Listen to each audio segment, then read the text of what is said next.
In this tutorial, I'm going to show you how to empty the deleted items folder in your Outlook email account. This means removing all emails you've deleted permanently. Let's begin. First, open your Outlook email application.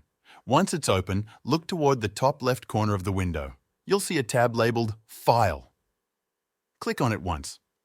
After clicking the File tab, a menu will appear on the screen. Look near the middle or bottom of this menu. You should see an option called Tools. Click on the Tools button. When you click Tools, a small drop-down menu will appear. From this menu, choose the option that says Empty Deleted Items Folder. This option lets you permanently delete everything that's currently inside the deleted items folder. Now, a message box will pop up asking if you're sure you want to delete everything in that folder. This is just a confirmation step. If you're sure, click Yes. After that, Outlook will delete everything in your deleted items folder.